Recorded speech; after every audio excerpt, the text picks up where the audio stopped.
Good morning, जोहार, सुप्रभात। छात्रों, मैं Amrish Kumar, Manoharpur degree college, Kolhan university, Chaibasa है, डिपार्टमेंट ऑफ हिस्ट्री। आज हम लोग हिस्ट्री में सेमेस्टर 4 में अकबर की राजपूत नीति को समझने का प्रयास करेंगे। सेमेस्टर 4 में अकबर की राजपूत नीति बहुत ही महत्वपूर्ण एक टॉपिक है, जिसको कि हम लोग आज डिस्कस करेंगे। अकबर जो 1542 में जिसका जन्म हुआ और वो गद्दी प्राप्त करने के बाद उसके सामने बहुत सारी चुनौतियां थीं। सबसे बड़ी चुनौती थी तुर्क अफ़गान का प्रतिरोध का सामना करना, और दूसरी तरफ जो है मिर्ज़ाओं का जो लाहौर या ईरानी, तुरानी और तुर्की जो मध्य एशिया से आक्रमणकारी थे, उन लोगों को हराना। इससे ज़्यादा भी महत्वपूर्ण चीज़ें थी कि अकबर राजपूत की मित्रता को क्यों ज़्यादा तवज्जो दिया, ये समझना बहुत महत्वपूर्ण है। चूँकि अकबर के जो प्रतिरोधी थे वो तुर्क अफ़गान इस तरह के लोग थे, और अकबर जो है राजपूतों की मदद से इन लोगों को हराकर साम्राज्य विस्तार करना चाहता था। सबसे महत्वपूर्ण है कि अकबर जानता था कि मुग़लों को भारत की हिंदू और जो हिंदुओं में जो सर्वोच्च और जो प्रभुत्व स्थापित करने वाली जो जाति है वो राजपूत है, जिस पे कि सारी हिंदुओं की आसरा रहता है या निर्भर रहते हैं। तो अगर राजपूतों को हम लोग मिला लेंगे तो बहुसंख्य जनसंख्या का समर्थन हमें मिल जाएगा, और जब बहुसंख्य जनसंख्या का समर्थन मुगलों को मिल जाएगा तभी एक साम्राज्य स्थापित होगा, और चिरकाल तक यानी स्थायित्व काल तक बहुत लंबे समय तक वो बना रह सकता है। इसलिए अकबर ने राजपूतों को सबसे पहले मिलाने के लिए दो नीति अपनाई। एक है वैवाहिक संबंध और दूसरा है आपको युद्ध की नीति। सबसे इम्पॉर्टेंट है कि हम लोग राजपूतों को इतना महत्व क्यों दिया अकबर ने, ये समझना। राजपूतों को अकबर ने इसलिए महत्व दिया कि राजपूत जो है एक लड़ाकू जाति है और विश्वासी जाति है, और वो जब भी किसी के साथ देती है तो पूरे जोर शोर से देती है, और उसमें युद्ध कौशल भी बहुत ज़्यादा होता है। इसलिए राजपूतों का सहयोग मिलने से ही एक मुगल साम्राज्य को बहुत बड़े स्तर पर स्थापित किया जा सकता है और उसको स्थायित्व दिया जा सकता है। ये अकबर अच्छी तरह से जान चुका था। इसलिए अकबर ने 1562 ईस्वी में आमेर के शासक बिहारीमल या भारमल की पुत्री जोधाबाई से शादी किया, और इस वैवाहिक संबंध के बाद उसने उसे नदीम-उज़्ज़मान यानी आपको सामग्री बनाया, जिससे कि उसकी स्थायित्व और निश्चित हुई। इसके बाद उसने बीकानेर, जैसलमेर जैसे राजपूत शासकों से भी वैवाहिक संबंध बनाया, और इसके बाद जो लोग अपने आप ही अकबर के अधीनता स्वीकार कर लिए या युद्ध के द्वारा जो है कि उनकी अधीनता में आ गए, जैसे कि आपको मेवाड़ छोड़कर मराठवाड़ा हुआ, रणथंभौर हुआ, बूंदी हुआ, ये सारे जो महत्वपूर्ण जो बीकानेर हुआ, ये सारे महत्वपूर्ण जो है राजपूत शासक जो है अकबर के अधीन आ गए थे। और इसके बाद जो है बिहारीमल का पुत्र जो भगवान दास, वो भी अकबर के अधीन आ चुका था, और मानसिंह भी। इन लोगों को 5000 से ऊपर के मनसबदार भी दिए गए, और बराबरी का दर्जा मुस्लिम मनसबदारों के बराबर दिया गया, और इनको बहुत ही ज़्यादा इज्जत और मान सम्मान अकबर ने दिया।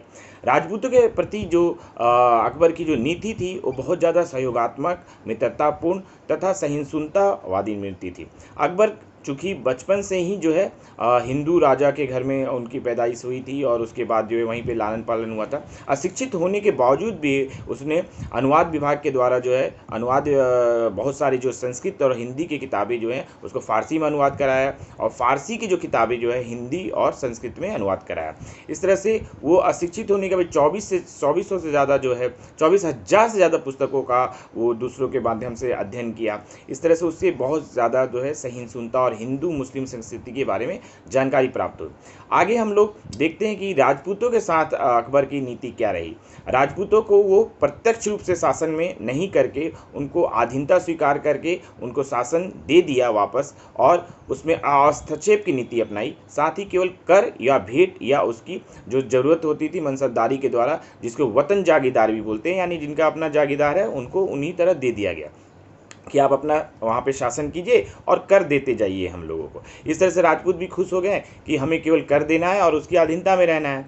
और बाद में इसने एक और नीति अपनाई राजपूत को राजपूतों से लड़ाने के लिए। मेवाड़ जो कि कभी भी अकबर के अधीन नहीं आया था, उसका सबसे महत्वपूर्ण शासक उदय सिंह था जो कि लड़ता हुआ लड़ रहा था, उसके विरुद्ध जो है मानसिंह को ही भेजा और मानसिंह ने जाके उसको हराया। उदय सिंह के बाद उसका पुत्र जो है राणा प्रताप आया, जो कि 1576 में हल्दी घाटी का युद्ध में बहुत भयंकर युद्ध हुआ जिसमें बहुत लोग राजपूत मारे गए।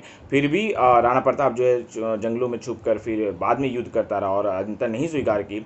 और फिर उसका पुत्र अमर सिंह भी जो है बाद में लड़ता रहा, जो कि जहांगीर यानी सलीम से 1599 तक लड़ता रहा। चूंकि अधीनता हार हो गई थी और राणा सिंह की, लेकिन फिर भी मेवाड़ ने कभी भी अधीनता स्वीकार नहीं की। इस तरह से हम देख रहे हैं कि मेवाड़ी जो है केवल एक राजपूतों में जो है कि मुगलों के अधीनता स्वीकार नहीं किया है। लेकिन हम लोग इसमें चर्चा ये करें कि राजपूतों से संबंध बनाने में संबंध को मजबूत करने के लिए अकबर ने क्या क्या किया। अकबर ने 1562 ईस्वी में जो है सबसे इम्पोर्टेंट दास प्रथा का अंत किया, जिससे कि जो युद्ध बंदी हुए या दास प्रथा या जो गुलाम प्रथा थी उसको ख़त्म करने से, जिससे कि आपको जबरदस्ती जो है कि दासों को जो है मुस्लिम धर्म जो अपनाने के लिए प्रेरित किया जाता था उसको भी ख़त्म किया। इच्छा से जो अपनाना चाहते हैं अपना सकते थे, और जो मुस्लिम जो है इच्छा से हिंदू धर्म में जाना चाहते उस भी अपना सकते थे। इसलिए उसने धार्मिक सहिष्णुता बहुत सारा दिखाई। उसके बाद 1563 में उसने तीर्थ यात्रा कर समाप्त कर गंगा स्नान पे ये सब पे जो कर लगते थे या तीर्थ करने पे हिंदुओं को जो कर लगते थे उसको भी खत्म किया। 1564 में सबसे महत्वपूर्ण जो है जजिया कर इसने खत्म की, जिससे कि लोगों को जो गैर मुस्लिम समुदाय थे उसको बहुत ज़्यादा कर देना पड़ता था। इस तरह से इसने राजपूतों से विश्वास हासिल किया।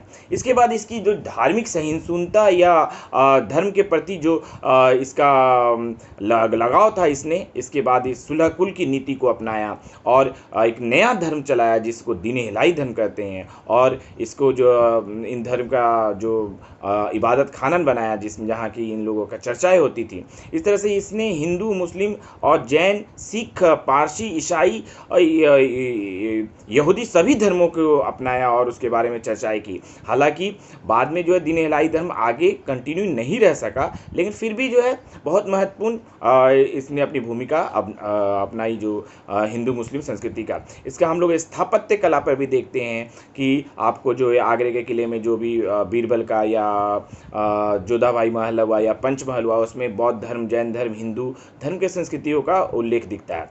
इसने जो महत्वपूर्ण जो उदय सिंह के जो दो सेनापति थे जत्ता और ये उनको जो है बुलंद दरवाजे पे भी उनको स्थापित किया। जत्ता और जयमल उनको बुलंद दरवाजे पे भी दरवाजे पर उनको स्थापित किया। इस तरह से उन्होंने बहुत सारे राजपूतों को बहुत सारे मान सम्मान, इज्जत और बराबरी का अधिकार दिया, जिसके बदले में राजपूत भी हमेशा मुगल साम्राज्य और अकबर के प्रति वफादार रहे और मुगल साम्राज्य एक बहुत विस्तृत साम्राज्य के बहुत ही बड़े स्तर पर साम्राज्य के रूप में स्थापित हुआ, जो कि बाद में हिंदू मुस्लिम संस्कृति के रूप में भी अकबर के रूप में जाना जाता है। इसीलिए अकबर को अकबर महान कहते हैं, क्योंकि अकबर की जो धार्मिक नीति है वो हिंदू के बहुत ही ज़्यादा सहयोगात्मक और हिंदुओं के साथ समन्वयकारी नीति पे थी। जब ये सारी बातें हम लोग देखते हैं तो अकबर जो है एक महान सम्राट के रूप में देखा जाता है। जब इसके बाद जो मुगल साम्राज्य के जो पतन में जो औरंगजेब ने भूमिका निभाई वो अकबर की पूरी नीति के अपोजिट कर दिया। उसने राजपूतों का सहयोग नहीं लिया, उनको अपने प्रतिरोध का सामना करना पड़ा, उनके प्रतिरोध का सामना करना पड़ा। इसके साथ ही हिंदू के प्रति उसने जो धार्मिक कठोरता की नीति अपनाई वो बाद में जो है मुगल साम्राज्य के पतन के रूप में जाना जाता है। इस तरह से अकबर की जो राजपूत नीति है वो बहुत ही ज़्यादा सफल नीति थी, क्योंकि राजपूत जो जाति है वो बहुत लड़ाकू विश्वासी जाति थी जिसको कि अकबर समझ चुका था। दूसरी महत्वपूर्ण अकबर की जो भूमिका थी वो बहुसंख्य जो आबादी है उस पर हम लोगों को विश्वास जीतना था, क्योंकि सल्तनत काल में 350 साल के इतिहास में भी भारतीय तुर्कों को अपना नहीं सके थे। ये मुगल बादशाह अकबर अच्छी तरह से जानता था।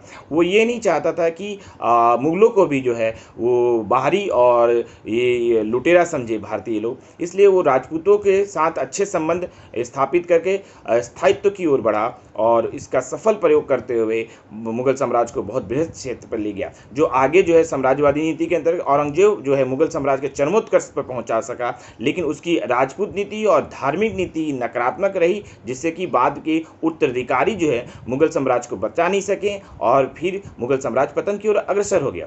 इस तरह से अकबर की राजपूत नीति एक महत्वपूर्ण नीति है मुगल साम्राज्य में, इसको हर बच्चों को, छात्रों को पढ़ना चाहिए। ये बहुत ही ज़्यादा रुचिपूर्ण और बहुत ही ज़्यादा महत्वपूर्ण परीक्षा उपयोगी चीज़ें है। इसलिए अकबर की राजपूत नीति को आप लोग महत्वपूर्ण समझकर अध्ययन करें। आज हम लोग ये चर्चा यहीं पर समाप्त करते हैं। अगली चर्चा हम लोग अकबर की धार्मिक नीति पर करेंगे। धन्यवाद।